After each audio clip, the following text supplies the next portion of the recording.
Welcome to my review for Halloween Resurrection, a sequel which I would say is derided by 99% of the fandom, although I might just be in the 1% because I do like this film to a point, and I'll go into my reasons why a bit later on. But first, a very quick plot breakdown for anybody who needs it. I'll try and be very quick with this. So there's a TV show called Dangertainment, and for their latest episode, they want to send a bunch of people into the Myers house with head cams on and ask them to look around for clues as to why Myers went bad in the first place. That'll make great television, apparently. But what they don't know is that Myers is still alive and well in the basement, and it's not long before he pops out and starts killing everybody one by one because he doesn't take too kindly to people coming into his property, onto his hallowed turf.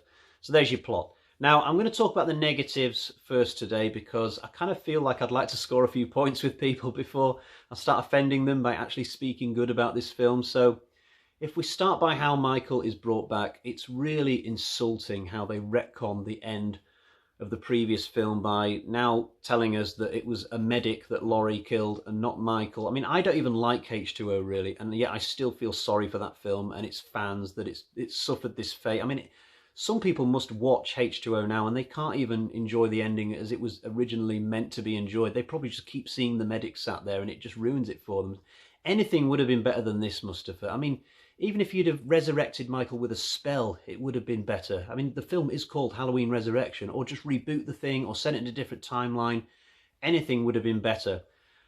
What's really weird is that when it came to doing H2O, they refused to set it in the same timeline as 456, even when there would have been no problem in doing so. And yet when it comes to Resurrection, clearly they couldn't set it in the same timeline as H2O, yet they found a stupid way to get it into that timeline. So some really bizarre creative decisions at this point of the franchise. Also, I'm not a fan of the way that they kill Laurie at the start of this film. It's not that I have a problem with her being killed off. It's not that I have a problem with her even being killed off at the start of the film. It's just that the way they go about it. I mean, she gets Myers in this trap and then refuses to kill him when she has the chance. That's really incompetent for a great heroine like Laurie Strode.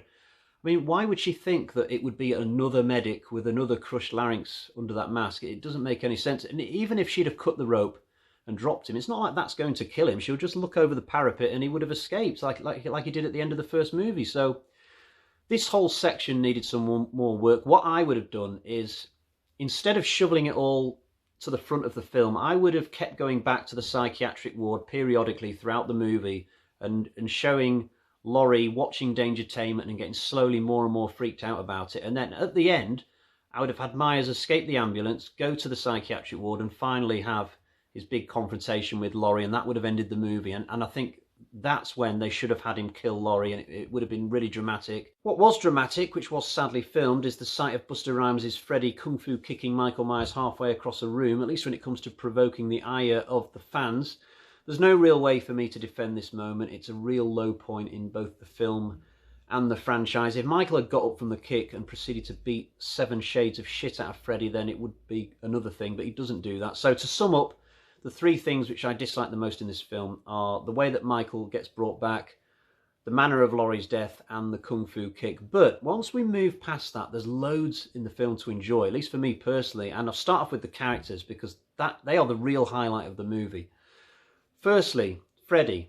Yeah, it's just the kung fu kick that's bad. His character itself, actually really good. Oh, apart from at the end when he starts F-bombing, he should really show a bit more humility at that moment, given that loads of people have died. But if we get past that and the kung fu kick, then he does do so much that I really like. The scene where he puts on a Michael Myers mask and bumps into Michael himself and then gives him a good berating and Michael just turns around and walks off, that was really fun. Also, I like the scene where the show is just about to start and he's got this foghorn thing and it's like, Dangertainment is underway. That just amused me. And the hotel scene as well, where he talks Sarah into going ahead with being on the show and he gives himself a little pat on the back. That was really cool. Speaking of Sarah, that performance by Bianca Kahlich, one of my favourite final girls in the entire series. I'm surprised that this actress didn't go on to have a better career because looking at her credits on Wikipedia, I mean, she's been in nothing that I've even heard of. It must be really low-budget stuff.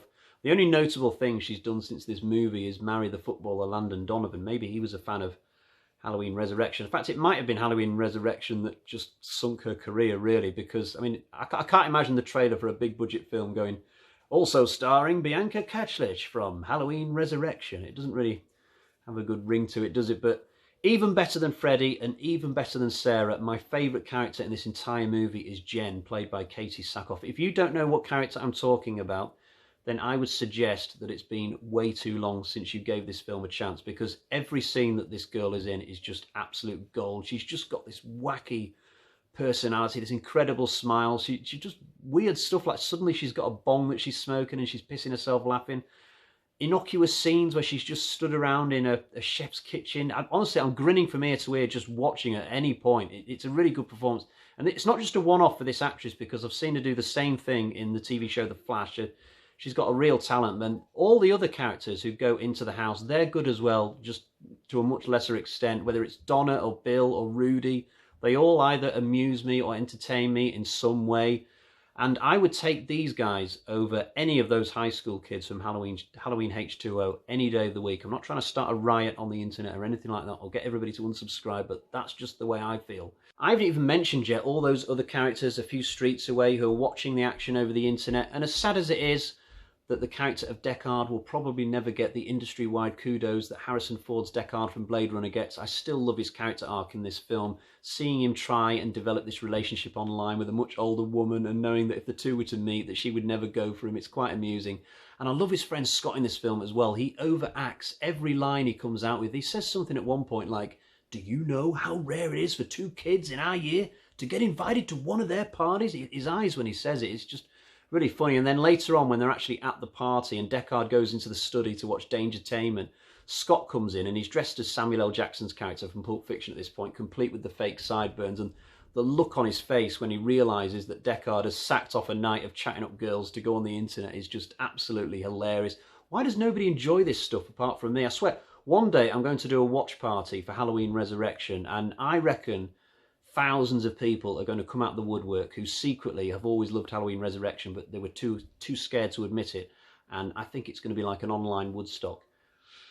But it's meant to be a serious slasher film, I hear you say, not this comedy bollocks. Well, if this was a straight-up sequel to the original film, I would probably agree. But because it's like the 8th one and it's way down the line and it's coming after H2O, I can just about accept a slightly more comedic tone. It's not like there aren't plenty of serious stuff to enjoy in the film anyway. I like the bit where Donna and Jim go down into the basement and it's quite creepy and they discover the half-eaten rat, and this is coming just after they found some fake evidence of Michael Myers with the bodies that come out of the wall.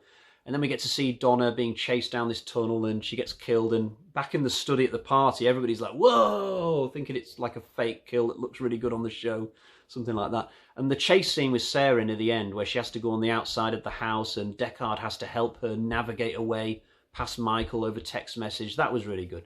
Other kills I really like. I like the one where Bill, the Lothario character, is looking in the mirror and then Myers pops through and gets him. I like the knife fight between Michael and Rudy in the kitchen. That was good. In fact, Myers kills about 4 people in the space of 2 minutes in this segment of the movie. It's really exciting. Much earlier on in the film, there's this scene where all the people who are going into Dangertainment have to sit on a stool and say a few words about Michael into a camera. And I think it might be Jim who says the line, "Michael Myers is the great white shark of our unconscious." I love that line. I would love to have a car sticker with that line on it and put it in the rear window of our family car and just leave that thought out there for the drivers who are following on.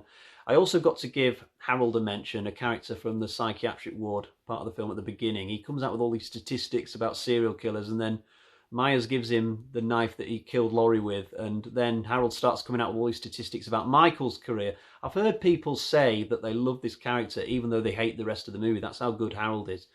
But to sum up, yeah, I'm definitely in the minority when it comes to this film. Most people don't like it. It has a 12% rating on Rotten Tomatoes, so can we say from that that 12 out of every 100 like it? Maybe I was underselling it at the start of the review when I said that only 1 out of 100 like it.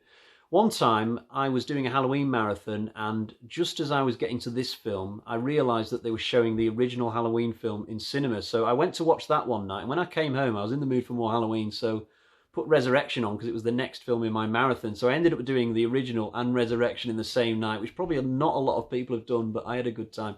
Right, let's get to the Bag of Terror and find out what sort of score we've got.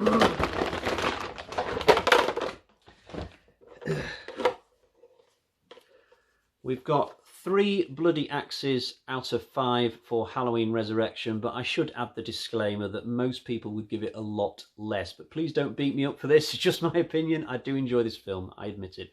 Right, I'll be back soon with a review for Rob Zombie's Halloween from 2007. Until next time, cheerio, bye-bye.